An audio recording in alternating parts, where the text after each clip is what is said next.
Episode 30. Pratama putra Damian dan Isabella, putri Damian. Abangnya dipanggil Tama dan adiknya dipanggil Bella. Ucap Damian memberikan nama pada baby twins mereka. Adele tersenyum mendengar nama yang diberikan suaminya untuk si kembar. "Kamu setuju?" tanya Damian dan diangguki oleh Adele pelan. "Terima kasih sudah hadir dalam kehidupanku sayang. Kamu dan anak-anak kita hal paling terindah yang Tuhan berikan untukku." Pengkhianat yang diberikan Haikal terbayar sudah dengan kehadiran kalian. Ucap Adele menatap Damian dan anak mereka bergantian. "Aku takut saat kamu melahirkan, Del. Aku benar-benar takut. Aku tidak bisa berpisah dengan kalian." Aku Damian menggenggam tangan Adele. "Kenapa harus takut sayang? Masih banyak perempuan di luar sana yang menginginkanmu." Goda Adele. "Mungkin mereka bisa menerimaku. Tapi tidak dengan baby twins kita.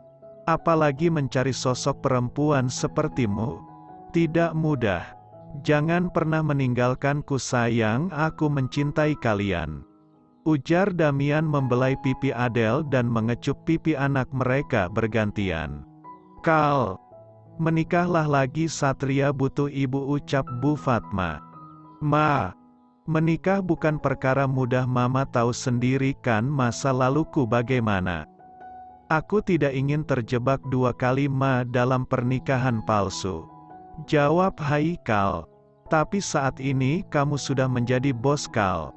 Pasti banyak perempuan yang mau denganmu, kamu tinggal pilih saja." "Ya."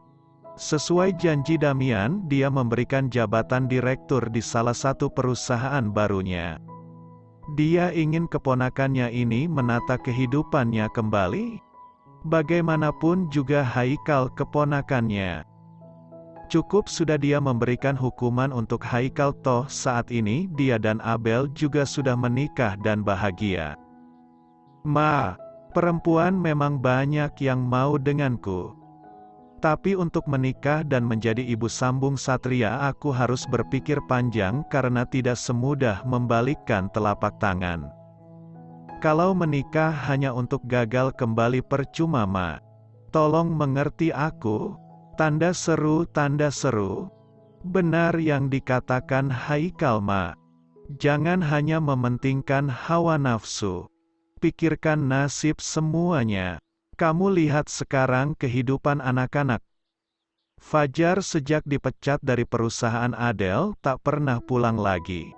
Kita juga tidak pernah memperhatikannya. Sudahlah, Ma. Jangan terus-menerus memaksa kehendakmu.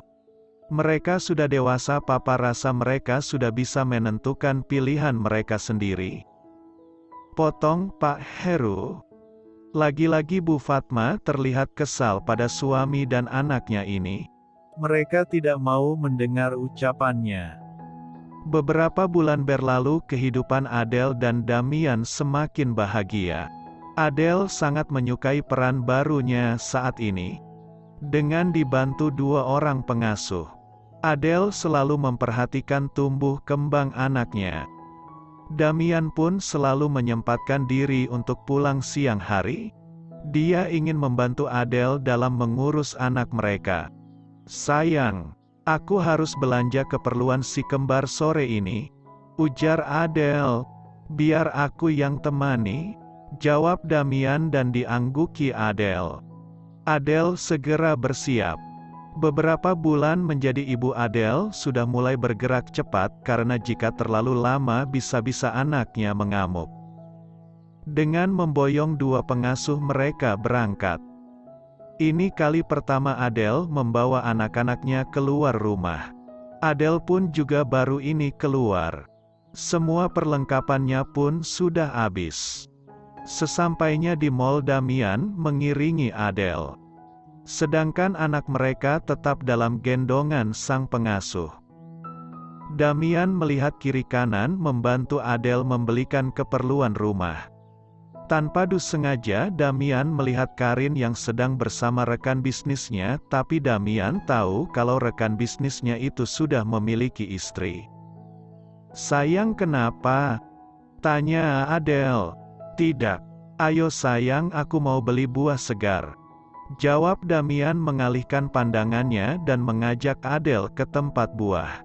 Damian tak ingin Adele melihat Karin. Benar-benar wanita asteris dia. Meninggalkan Haikal di saat tak memiliki apa-apa. Batin Damian terlihat kesal. "Maaf sayang, tadi Mas masih ada meeting. Sudah lama menunggu." Suara Haris yang tak asing di telinga membuat Karin mengangkat wajahnya. Wanita itu menatap Haris yang saat ini tengah menampilkan senyum hangat seperti biasa. "Gak apa-apa, Mas. Ada yang ingin aku bicarakan." Karin menatap Haris. Takut-takut membuat laki-laki yang kini tengah berdiri di depan perempuan itu mengerutkan kening bingung. "Ya, katakan, aku hamil," Karin berucap dengan satu tarikan nafas. Suaranya yang bergetar berusaha perempuan itu redam sebisa mungkin. Sedang Haris terkejut. Laki-laki wajahnya mengeras berusaha menepis bualan yang baru saja kekasih gelapnya itu ucapkan. "Yang benar saja. Sungguh sama sekali tidak lucu. Jangan bercanda, Rin. Aku tahu kamu sangat ingin aku nikahin, tapi tidak cara murahan seperti ini. Aku serius, Mas." "Apa kamu pikir aku sedang membuat lelucon dengan hal seperti ini?" Laki-laki itu menatap Karin dengan mata memicing tajam. Bibirnya menipis dan wajahnya merah padam karena emosi yang tersulut. "Kita melakukannya beberapa kali, Mas. Bahkan 2 bulan belakangan ini kita lebih intens melakukannya." Jelas perempuan itu, "Tapi aku selalu pakai pengaman. Tidak mungkin itu anakku." "Kamu jangan mengada-ada," tolak Haris. "Mas, kamu kira aku perempuan gampangan? Aku hanya melakukannya sama kamu, Mas, setelah bercerai dari suamiku. Dan kamu beberapa kali tidak memakai pengamannya." Kekeh Karin. "Lalu apa yang kamu inginkan?" Haris berujar sinis dengan senyum miring yang tersungging di sudut bibir laki-laki itu. "Aku ingin pertanggungjawaban. Nikahi aku?" Tanda seru. "Jangan mimpi, Rin. Kita melakukannya suka mau-mau, lagian kita ini jauh berbeda. Aku dan kamu bagaikan langit dan bumi. Kamu tahu aku sudah punya istri, kan?" Karin tertegun mendengar penuturan Haris barusan. Hatinya sakit dan kedua kelopak matanya berhasil meluncurkan cairan bening yang sedari tadi perempuan itu tahan. Sesakit ini kah Tuhan? Dicampakan setelah dicecap rasa manisnya. Gugurkan dan aku anggap masalah ini selesai. Kalimat yang diucapkan dengan nada entang barusan berhasil membuat emosi Karin mencapai ubun-ubun. Tangannya terkepal kuat. Semudah itukah membunuh bayi tak berdosa, bahkan anak mereka baru sebesar biji sekarang? Plak. Satu tamparan keras berhasil Karin layangkan pada laki-laki brengsek di depannya ini. Biarkan saja ia dianggap kurang ajar atau apapun itu. Karin tidak peduli. Dulu Haris yang merayunya dan menjanjikan dijadikan istri kedua. Tapi di saat dia sudah hamil justru Haris seenaknya minta Karin menggugurkan kandungannya. "Kutekankan, Mas. Sampai kapanpun aku nggak akan pernah membunuh janin tak berdosa ini. Dia harus tumbuh dan kamu sebagai manusia tidak memiliki hak untuk melenyapkannya." Tegas Karin. Karin berucap dengan wajah memerah, kedua tangannya mengepal kuat. Ingin sekali menghadiahi laki-laki di depannya ini dengan tinjauan keras. Namun ia sadar tenaga perempuan tak bisa menandingi laki-laki. Oh, silahkan saja. Namun ingat jangan pernah menyusahkanku karena anak itu. Ini terakhir kali kita bertemu dan jangan pernah menemuiku lagi. Aku tak mau tahu tentang kamu lagi. Jawab Haris enteng. Kalimat dengan nada dingin Haris sukses membuat Karin memalingkan wajah. Sekuat tenaga perempuan itu menahan tangis yang akan kembali pecah. Jika kamu mau menggugurkannya, kita masih bisa berhubungan lagi. Ucap Haris sebelum Karin hendak pergi, tapi Karin tak menggubrisnya sama sekali. Karin berlari keluar kantor Haris. Dia bingung apa yang harus dia perbuat sekarang, sementara perutnya akan semakin membesar nanti. Bruk! Tubuh Karin bertabrakan dengan seorang membuat Karin memegang lengannya yang tengah sakit. Om! Gumam Karin pelan. Karin!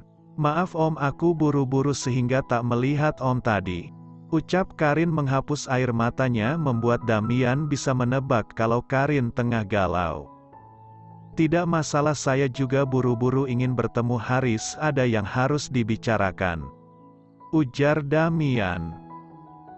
Haris. Om kenal Haris. Beberapa bulan ini, saya menjalin kerjasama dengan Haris. Saya buru-buru. Permisi. Tanda seru, tanda seru, tanda seru. Damian segera meninggalkan Karin yang mematung sendiri. Sepertinya aku harus minta bantuan Om Damian. Batin Karin.